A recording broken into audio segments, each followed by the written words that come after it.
Good morning and welcome to the Terry Leadership Speaker Series.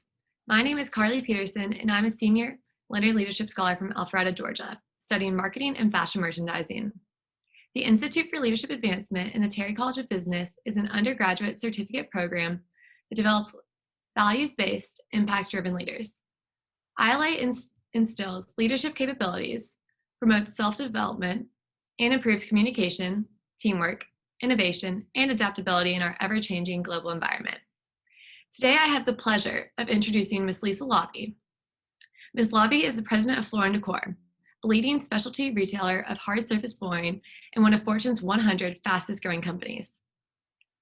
She joined the company as executive vice president and chief merchandising officer in 2012. She became president in February 2020.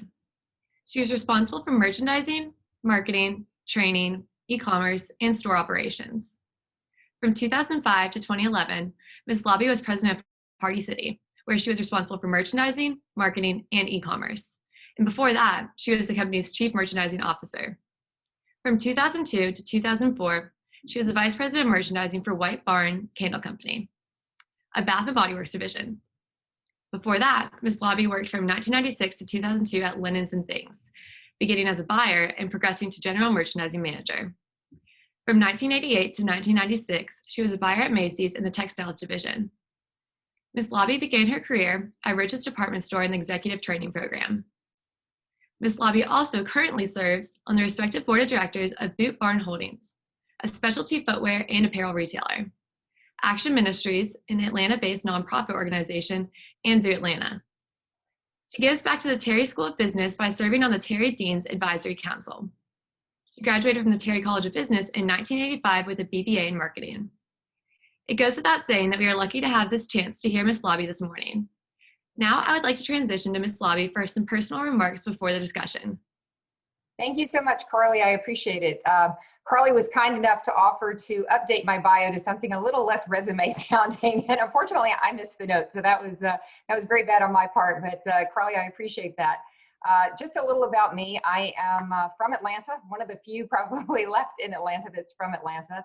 My husband and I live in Vinings currently. We have moved back here about 9 years ago. We actually spent 20 years in New Jersey, which everyone kind of gives us a grief about, but we really love New Jersey. It was a great place to be, but we're very happy to be back in Atlanta. We don't have children, and we're, I would say, between pets right now. Before COVID, and hopefully very soon, we spend all of our free time traveling. We love Europe. We love the national parks in the US. And so we're very excited to be able to get back out there. And anyway, I'm very excited to be able to talk to you guys today. And I'm very honored you asked. So thank you. Well, thank you so much, Lisa. And good morning, everyone. My name is Callie Franz, and I'm a junior Leonard Leadership Scholar studying marketing with minors in Spanish and studio arts. I'm looking forward to facilitating today's discussion, and thank you so much again, Lisa, for being here today. It's an absolute honor to have you. And so I'm just going to go ahead and dive into our questions. And the first one we have is that when you first joined Floor & Decor in 2012, the company was much smaller and still up and coming. Now, Floor & Decor has been named one of the fastest growing companies in 2020 by Fortune 100. What has been your favorite part about seeing the company flourish into what it is now? Oh, thanks very much, Callie. I appreciate it. There have been so many changes since 2012. When I started, we had 28 stores, and now we have 135, and we're adding more every month. Our sales volume was only $285 million, and last year we were almost 10 times that. So just the sheer growth has been really exciting. We've changed the industry. It used to be made up of the two big boxes, Home Depot and Lowe's, and about 15,000 mom and pop independent type stores. And now we're the category killer in this space and have redefined how the customer can shop for the product. I would have to say one of the best moments of all of this, and one of the best moments of my life, was to stand on the podium at the New York Stock Exchange in 2017 while we rang that bell for all the hard work that every associate did to make it happen. Our story was just so well received, and still we've got one of the best IPOs in the last 15 years. But through that growth, I think the most fun part has been the ability for people to grow and realize their dreams. We have so many examples of people that started as a cashier and they're now running a store, or a warehouse associate who's now running a region. This week, a person who was a department manager in one of our stores was promoted to be a senior merchant in the company. And so there's nothing more exciting than seeing how excited and how proud he was. So professionally and personally, we're one of the few retailers that have that kind of growth opportunity available. And financially, I can't tell you how many college educations, dream homes, bucket list vacations, retirement nest eggs, and sports cars we've enabled all of our teams to buy. So, seeing people to be able to make their dreams come true has been really amazing.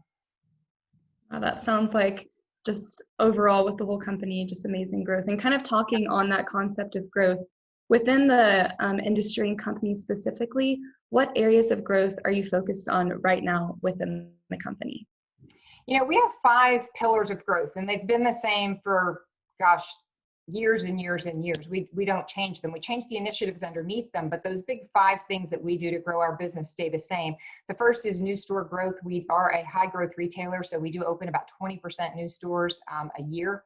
Growing our existing store sales. So every store that's in the chain has to also be improving every year. We're working a lot on expanding our connected customer or omni-channel experience. You can imagine in the last year how incredibly important that's become. We're an interesting retailer in that we serve both the homeowner and the professional customer. So expanding our pro and commercial business has been very important. And then we also have a big opportunity in very early innings in design services. So we offer free design services in the store, and there's still a lot that we can do there to help our homeowners and our pros as well. So these are all, like I said, really, there are tons of initiatives under every single one, but those are the pillars of growth that we consistently focus on. That's awesome. Well, thank you for sharing those. So the next question we have is focused around leadership. And leadership has been defined in many ways and in many different contexts. So what is your definition of leadership? That's a very good question. I once heard that leadership is about the person and not the position. And I think that's always really resonated with me. People may do what you say because of your position, but they really only follow a person that they respect. I think great leaders have character, but I think they're also caring, right? So you have to be strategic and you have to be able to paint that vision of the future and inspire the team to get there together. Great leaders recognize that nothing's accomplished alone. It takes a team. And to have a great team, though, you genuinely have to care for their well-being.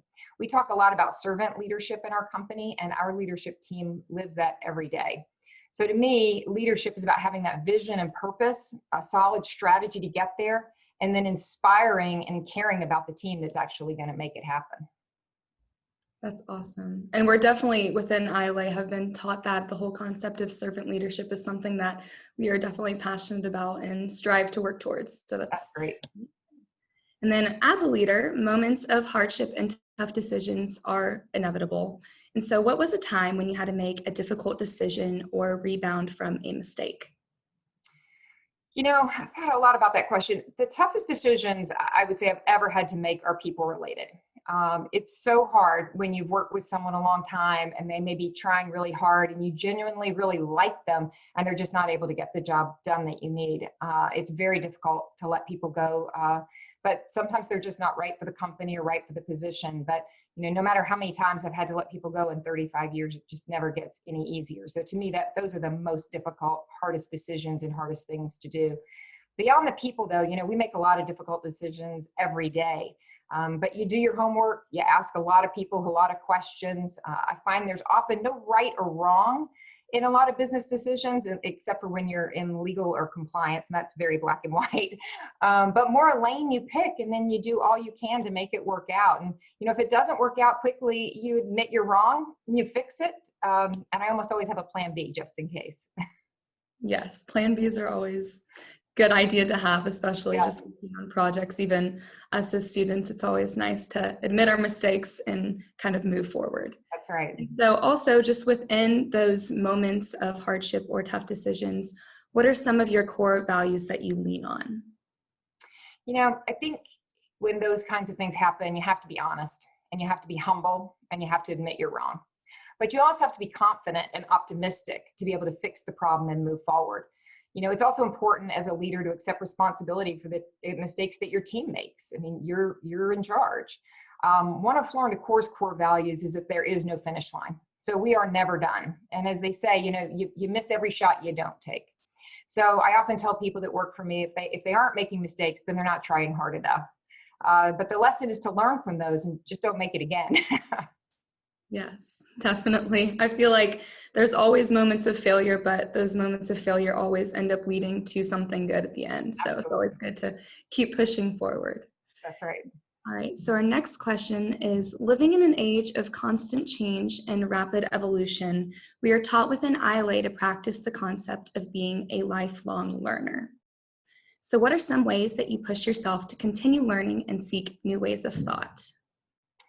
Some of it goes back to what I just said about the core value that there is no finish line. You can never be satisfied with the status quo. Each of us in life and in our jobs is challenged to add value, and you just don't do that by sitting still. So you have to be infinitely curious. I ask questions all the time, often about things that have nothing to do with what I'm working on. And the topics may not be relevant to me at the moment, but they may help in context with something later.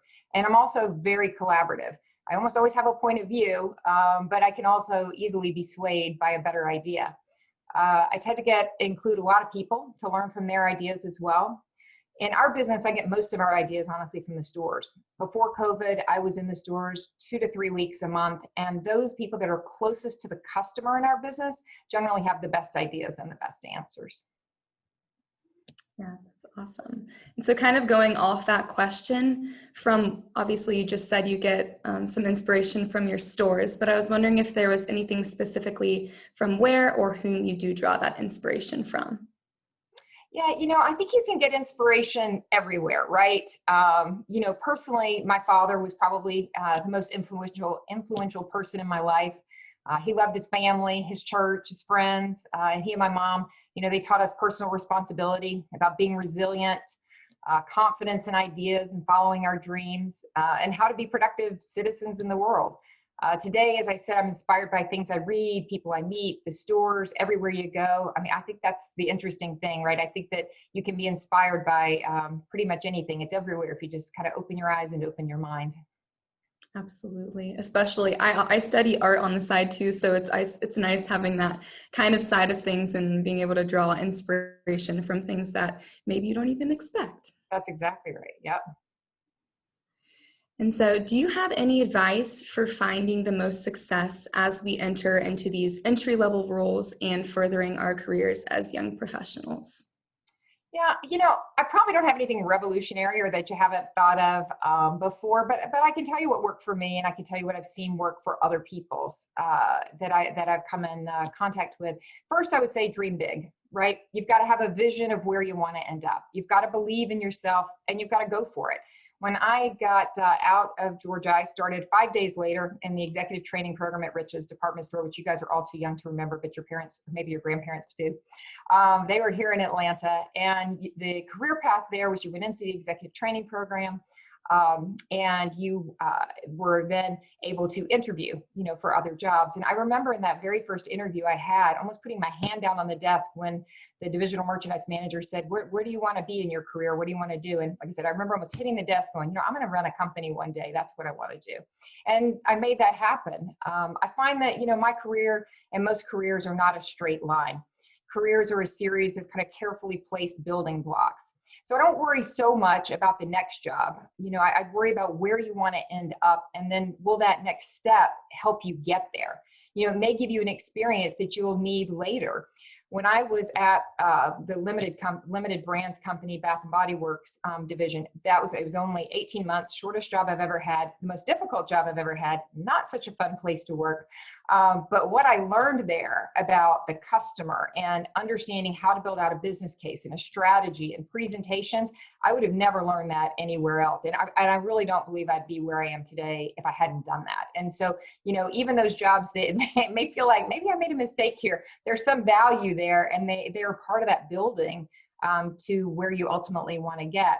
So to me, career planning is strategic. So you build out those skills for the job you want to end up in. And every job I've taken, like I said, prepared me for the job I'm in today.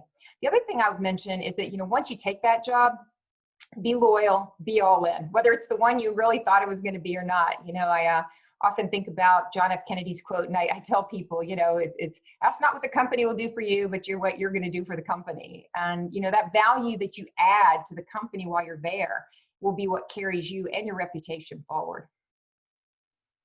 Absolutely. I feel like personally, my parents have taught me that as well, just always putting your best foot forward in anything you do, no matter how mundane the task is. It's Exactly super right. important as a leader in general. Yep. So as a high-level leader in the specialty retail space, how did you have to adjust your mentality or your leadership approach in the midst of this pandemic that we're in right now? Yeah, it really has changed a lot. So with our stores, we had a lot of adjusting to do. We actually, last spring, we were classified as essential retail, but we chose to close anyway for 6 weeks. When we looked at it, we just weren't sure that we could keep our associates and our customers safe the way we had the store set up. So we closed for 6 weeks and we reorganized the stores, and we bought a ton of PPE equipment and put in new shields for our cashiers. We added technology. We did all kinds of things to make sure that when we reopened, that we would be able to be a safe place for our associates and for our customers. We also had to have a big focus on technology and the in-store environment. So we had to add curbside pickup, virtual design appointments. But we wanted to make sure that, we could transact with the customer in a way that would still help them get their projects complete. Because, anything you've read about home business is very strong right now, as everyone's been at home for a year. But we wanted to make sure that we could do it safely. Is that for our office? I was never a fan of telecommuting. We had very little of it, actually. I'm probably a little old school and worried people wouldn't be working and that communication would suffer, but I was thankfully extremely wrong. Everyone has done great. I don't see us ever going back to 100% of the people being in the office 100% of the time again. I think we've really proved that people can do a great job virtually as well. That's awesome. I feel like we've definitely seen that too, as well as students just navigating our own virtual world. And so with the transition of social distancing and doing things virtual, what are some of the struggles or even surprise benefits that you have encountered? Yeah, as I mentioned, one of the benefits was working, finding out that we could work well remotely. But I also do think that people struggle with that lack of social interaction. While we can get our jobs done, it tends to be very transactional. So you used to see people in the hall or in the break room, or you get to a meeting early and you could chat about the weekend. And that just doesn't really happen so much now. You get on a call, you get to the topic. So now we have to be very intentional about creating that more casual and personal connection time. So I think that's probably one of the biggest struggles, and one of the reasons everybody's looking back to at least getting back sometime to the office. Absolutely. I feel like we can all definitely relate. That's great.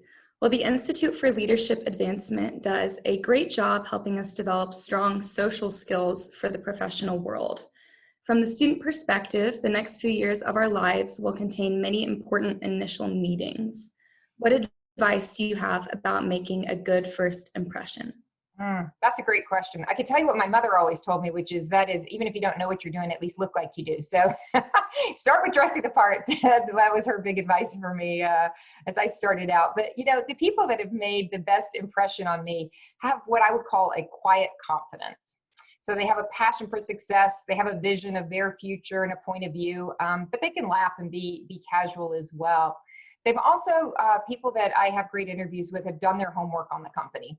They've visited our stores. They have thoughtful questions. I'd also say it's important to make sure that you tailor your questions to the audience and the person that you're interviewing with. So you can ask HR about benefits or basic kind of questions, but if you have the opportunity to interview with an executive of the company, then you want to make sure you're asking strategic questions about market positioning or why that company is the best to work for, the competition. And also, I would always be prepared to answer those questions about what value you would add to the company if you were hired. Absolutely. I actually have an interview after this. So this good is all luck. great things to take into consideration. Good luck. Thank you. What advice would you give to the next generation of Terry female leaders entering a male-dominated profession? So, funny story, when I started out, so back in my executive training program at Riches, usually you went and were a department manager in a store first, and then you moved into the merchandising area. But there were out of balance on the number of people they needed. So two of us got to go be assistant merchants first. So there were two jobs, one in cosmetics and one in electronics. And so everyone assumed that I would get cosmetics and Gary would get electronics. But in fact, he got cosmetics and I got electronics. So in 1985, I started in an extremely male-dominated industry of electronics and TVs. And back then we had VCRs and that kind of thing. And, some people may disagree with my answer on this question, but, I've never viewed myself as a woman in business, just another person in the workplace. And maybe that's because I've just never viewed myself as having any disadvantage. In my 35 years, I've been very lucky. No one has ever said or done anything inappropriate to me. I've been called intimidating, so maybe that's why, but I like to think of it as confidence. I've, fought very hard to get to where I am, and I consider myself equal to any man in the position. And so I think it's critical to be confident in your ability, not arrogant. That quiet confidence, allows you to walk into a room and be bold, challenge the people that you meet with, voice your opinions, have a seat at the table. And I've always practiced that if I think I'm the same as everyone else in the room, then they're going to see me as the same. And so far it's worked out. I'd also say I'm not easily offended, so that might have helped me a little too. Yes, that's also something that probably helps. I personally have always been never shy to criticism, and always am if you have something you want to tell me, just bring it on, because exactly. That's right. We're looking to grow. That's right. Yes. All right. And so the next question that I have is, what is the most important piece of advice that you have ever personally received personally or professionally? Yeah, that's a good question. I thought a lot about that because I've received so much advice in all my years. It's hard to keep up. But, I think it's my father who once told me that if you spend too much time looking in the rearview mirror, that you might miss what's up ahead. And that's always stuck with me, that, not everything's going to work out the way you planned it or the way you wanted it to. And it's all right. Move on. You learn something from it, you pick up your head, you look forward, and you keep going. I am an eternal optimist. And, they say you can't control the situation. You can control how you react and manage through it. And that's the part that people remember. Absolutely. And then one of the things that I love about going to the first publicly chartered university in the United States is all of the amazing traditions that we share. So looking back, what are some of your college experiences or memories that are most meaningful for you today? Well, interestingly, I was in the 200th anniversary class. So I have a extra large special commemorative diploma that's much bigger than my husband's. He graduated in 77. So I like to have mine next to his. And even though they have the exact same degree, mine's much more impressive looking. And I'm sure your professors, would cringe, but, my best memories revolve around, Saturday tailgating and football games, my sorority, socials, mostly fun activities. I loved being on campus. It was very energizing and lots of fun. So it was a great experience for me. I definitely feel like that side of just the college experience is definitely important as well. I mean, I feel like as Terry students, we can get extremely just consumed by the concept of business or having our LinkedIns look good, but it's also nice to make sure that, given it's COVID and everything, that we still have those experiences. But it's all about balance. Yes, balance is key. That's what I've found, especially this year. Yes. Yes. All right. And so then kind of going off that question, when you do come back to visit Athens or participate on campus, what are your favorite spots that you can find yourself coming back to? Honestly, I have not been back a ton because, as I said, we lived in New Jersey for 20 years. Since we've come back, though, and the times I've gone back, I like to walk through the old campus. I love the arches, and even kind of old downtown Athens. And, think about how many people kind of came before me and all of you guys, and how many will, continue to walk there, and the legacy that all of us are going to leave on the world. And so, I think it's a bit sappy, but it's really an amazing place that we've all been really blessed to be part of. Yes, I agree. Have you been to the new Business Learning Center yet? No, I have not. I have not been there. You'll have to come. It's Well, I just joined the advisory council. Very excited about that. And so hopefully we'll get to be in person soon and I'll be able to do those things. Yes, it's really big, but I'm sure you'll be able to see it when you come for those meetings. Yeah. All right. And so then kind of going just more off the reflective path, what is the greatest lesson that you learned in the Terry College of Business? I think the biggest thing for me was I found my passion there. At first when I was in school, I went, I think I signed up, I was going to be pre-law. Mostly I really like logical debate, thought that might be a good career path for me. And then I decided that, I liked Saturday tailgating and my socials, and that it was going to be an awful lot of work to be in the top 10% of my class to be successful. So I abandoned that. I thought about finance, I thought about IT, I thought about other business functional areas, but the more classes I took, I realized how much I love product, I love marketing, I love sales. I took a class, and they probably don't have it anymore, called personal marketing. And our professor would give us an item, like a pencil, something just that he had there, and he'd say, here, sell this to me. And I loved thinking on my feet, anticipating, what would resonate with a customer, and being creative. And that's the class that solidified my future. And that's still what I'm doing 35 years later, is figuring out what customers want and how to get it for them in a compelling way. So I can thank that one class and that one professor for setting me on this course. Oh, that's awesome. I feel like for me too, since I am a marketing major, when I first came into college, it was kind of interesting, kind of trying to figure out what I wanted to do and what I was really passionate about. And I feel like marketing is a really great way to go down that path, because you can do so many different things with it and go down so many different paths. I personally have a digital marketing emphasis, but it's been really cool just this semester doing a ton of different projects and coming up with campaigns and really pushing myself to think creatively and out of the box. So that's really great. Digital marketing is so critically important right now. That growing. was nothing when it didn't exist when I was there. We now have a whole department of people that do digital marketing. So it's incredibly important. It's crazy how there's just, even within it too, there's so many different factors and paths you can go down. So that's it's right. Yeah. And so then the next question I have is that a lot of high achieving college students struggle with saying yes to too many things, me included. I kind of struggle with that as well. But between being the president of Floor and Decor and serving on multiple boards of directors, how do you prevent yourself from being spread too thin? That's a tough one. So I used to beat myself up a lot about not being able to do it all. My friends would go spend a day volunteering and I had to work. And that would upset me because, you wanted to be able to do everything and you just can't. But I did come to realize over time that, we all have a unique way to make a difference, and your way doesn't have to be the same as somebody else's way. So mine is being successful so that I have the resources to support the things that, I want to support. You have to pick those things that are important. And when you're in that board meeting or when you're at that event, you just have to be fully in that moment and appreciate that you're able to do that and not worry about, gosh, I'm working on this, I should have been doing 3 other things. You kind of almost have to compartmentalize it a little bit, or that's what I have found, has worked for me. And you don't worry about doing it all, because it's not possible. It's also sometimes, you have to cut some things loose. So I think we all tend to, like for me, I started with one board and then I added another, then I added another, then I added another.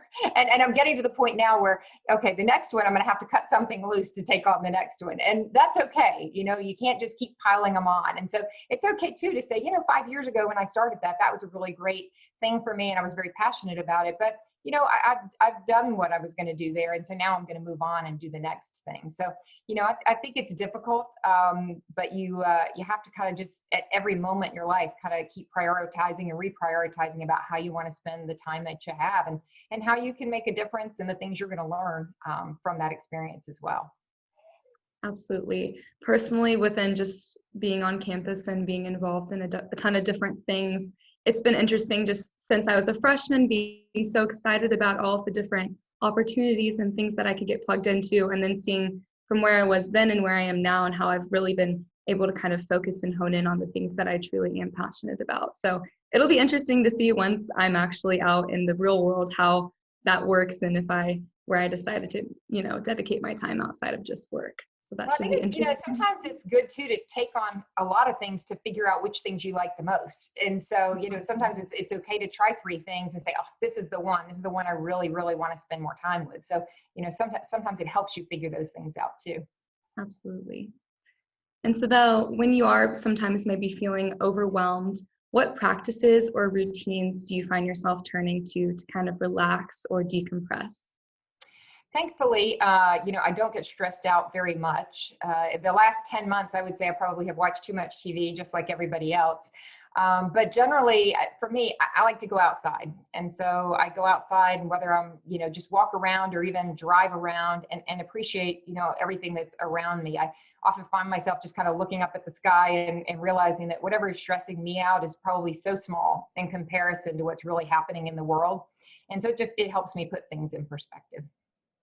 Absolutely. There's always a bigger plan, probably something that we Exactly don't right. know, but Exactly even in the right. midst of internship searches or finding that full-time position, especially now in the midst of the pandemic, it can get overwhelming, but sometimes you just have to think everything will work out. It'll all be We are okay. from the University of Georgia, and we have a good education and everything will work out well. Exactly right.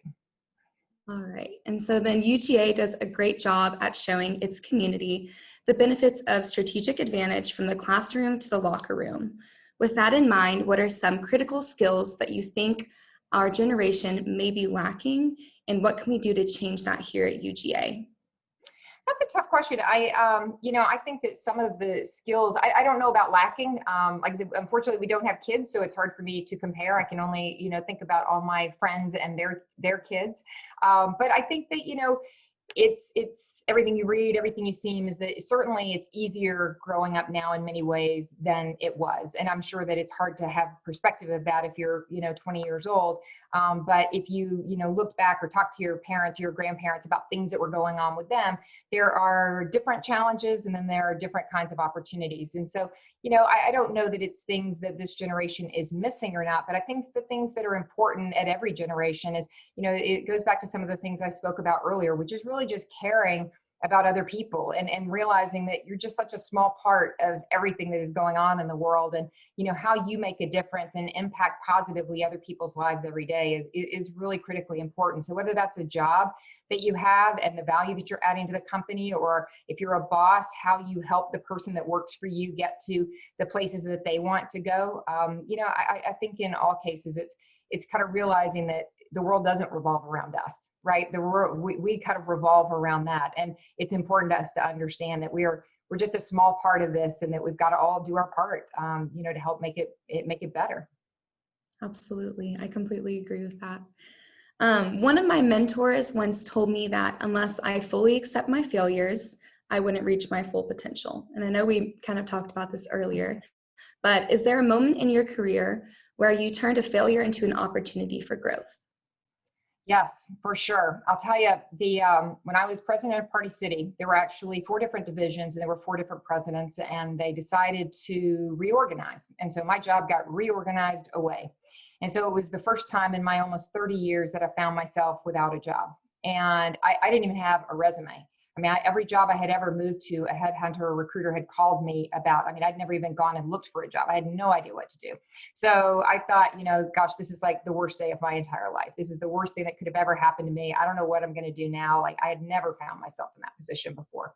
But I started making a lot of phone calls and started looking around to see what to do next.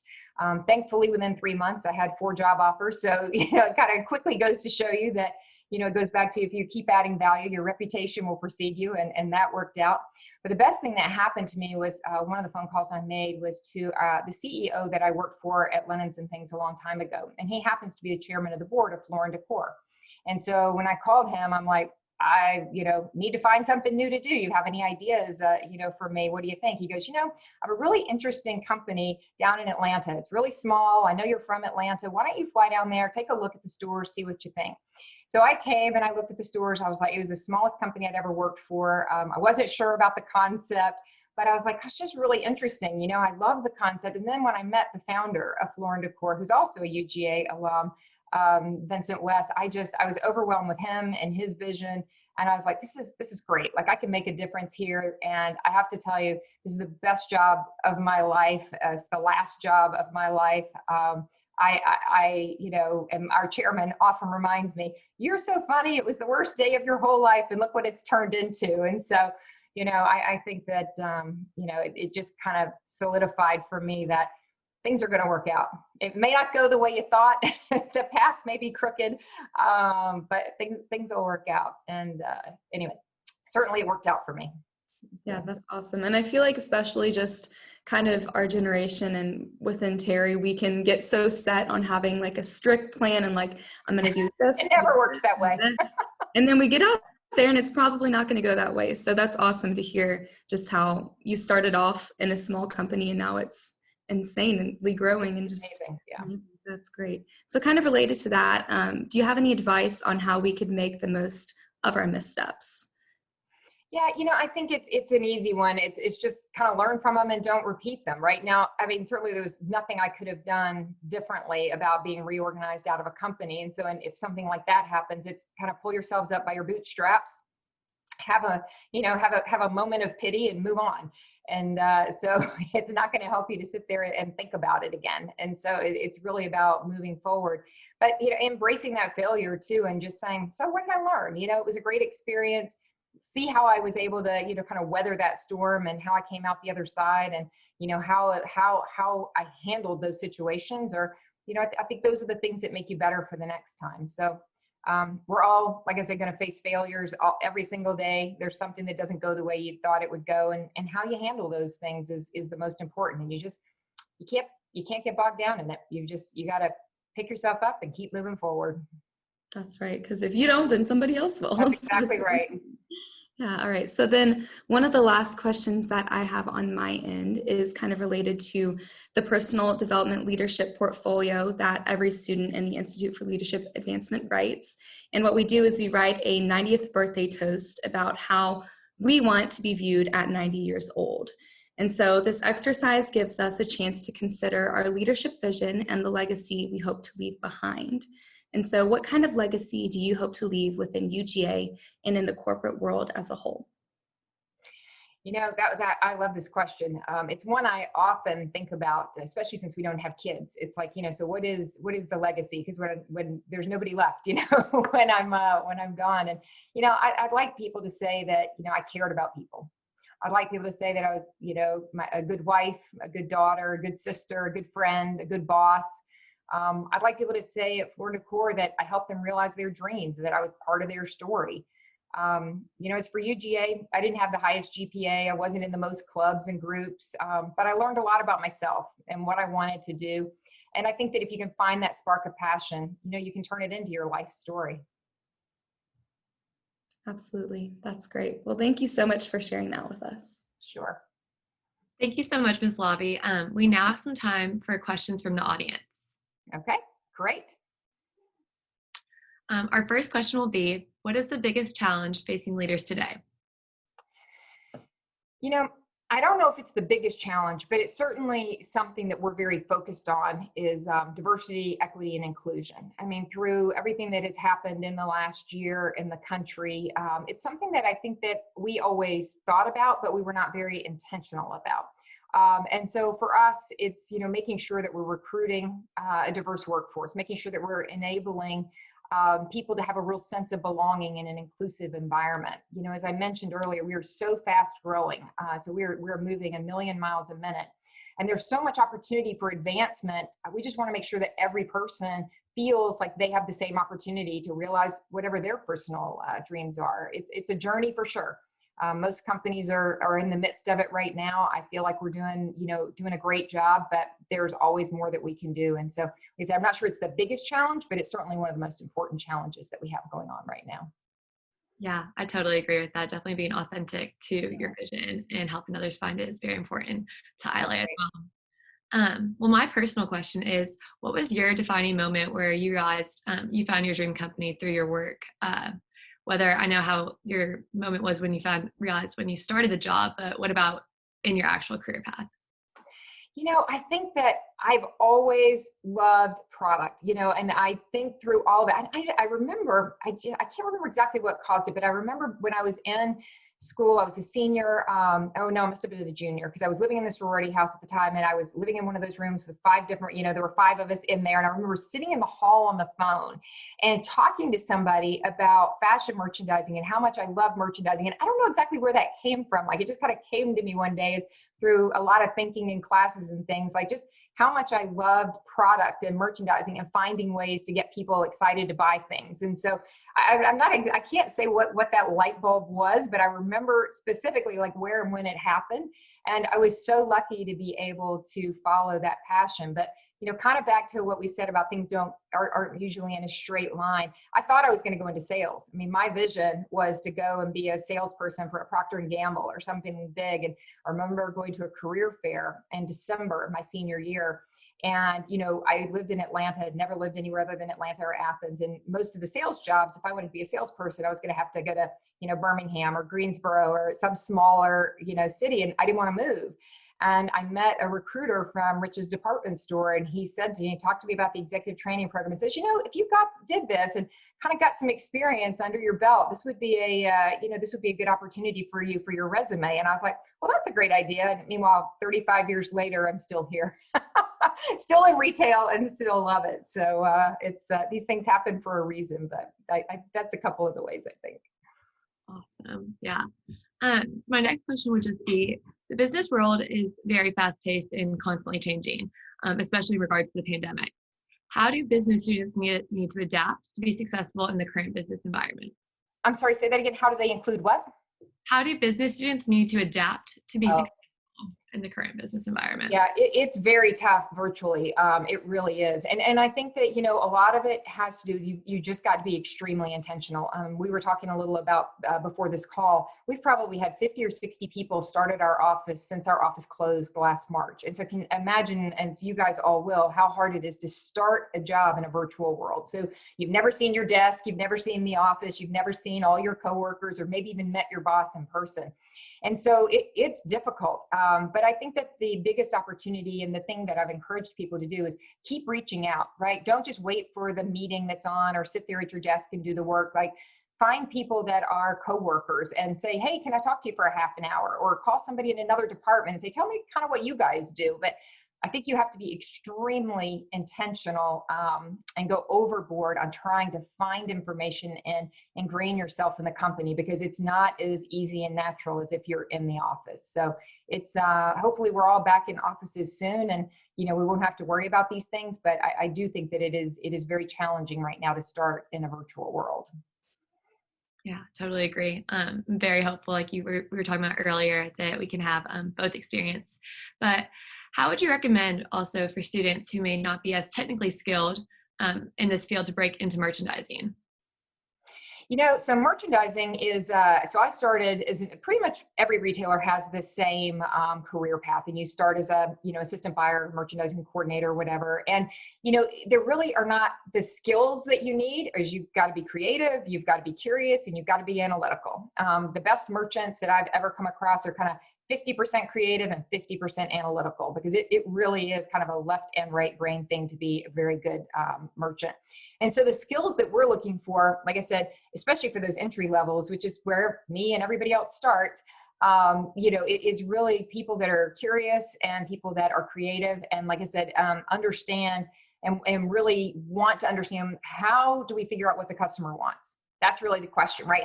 You can see behind me my virtual background of our store. How do we decide that tile was one that somebody would buy?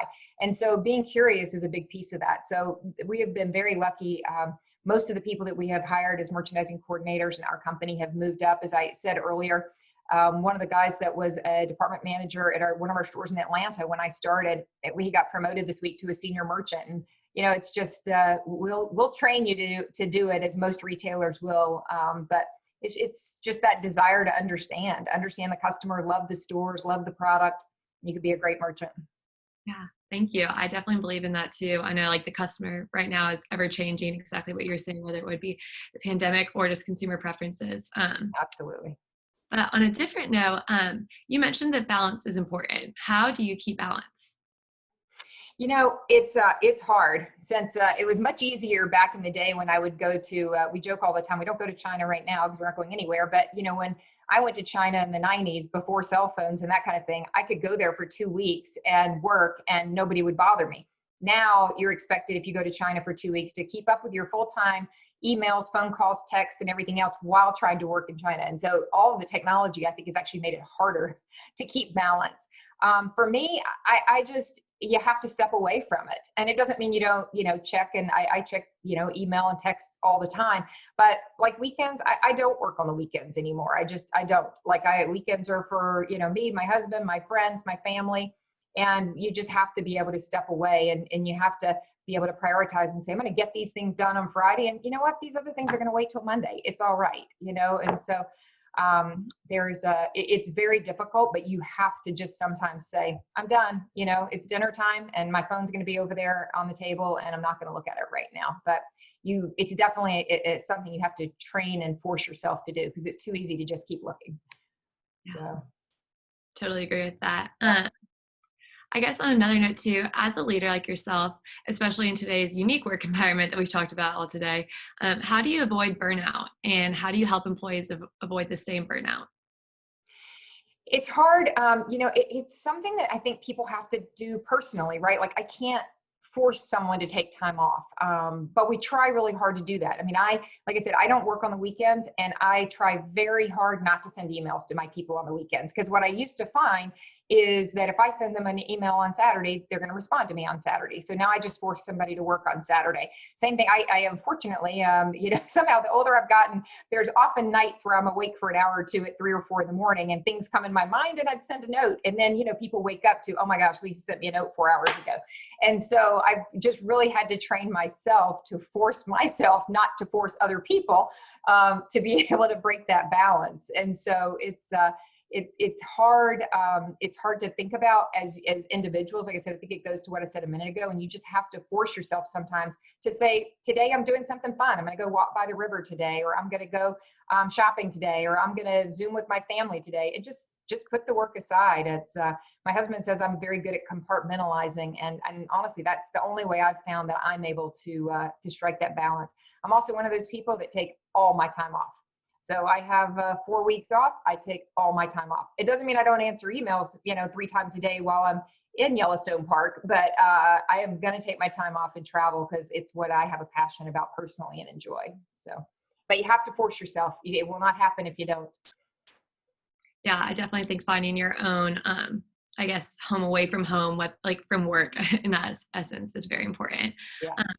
But for one last question, another thought of mine, you talked about the love of product that you found in your personal marketing class earlier. How did you realize that the products at Floor and Decor versus clothing, food, beverage was your niche? That's interesting. I've always been on the home side of the business. I've never been in, fashion or ready to wear, unless you consider Halloween costumes at Party City, which was kind of a fun job. But I've always loved the home side. I love interior decorating. I love home. I mean, this has always been, kind of my passion. The one thing about merchants, though, and I've said this a million times over my career, is that if you can buy diamonds, you can buy tires. It doesn't matter. I mean, learning a category of product is not that hard to do. What's hard to do is understand what a customer wants. How do I bring product forward that they're going to love? How do I differentiate myself from the competition so that our product and our assortment, our in-store experience is better than everybody else's? And that kind of goes across all categories. So, I think that you can try different product categories. I've loved all the things I've ever bought. But like I said, I've mostly been on the home side, but that merchandising skill isn't about the category. It's about the customer. That's so important. I definitely appreciate that. I know as a senior, we were talking about earlier, looking into products, there's so many and so many choices, but Yes. Just to wrap up, on behalf of the Institute for Leadership Advancement and the Terry Leadership Speaker Series, we would like to thank you, Ms. Laube, for taking the time to be with us today. Also, we want to thank all of you for attending the Spring 2021 Terry Leadership Speaker Series. We look forward to seeing you all at next year's series. Thank you so much for having me. I appreciate it. Yeah.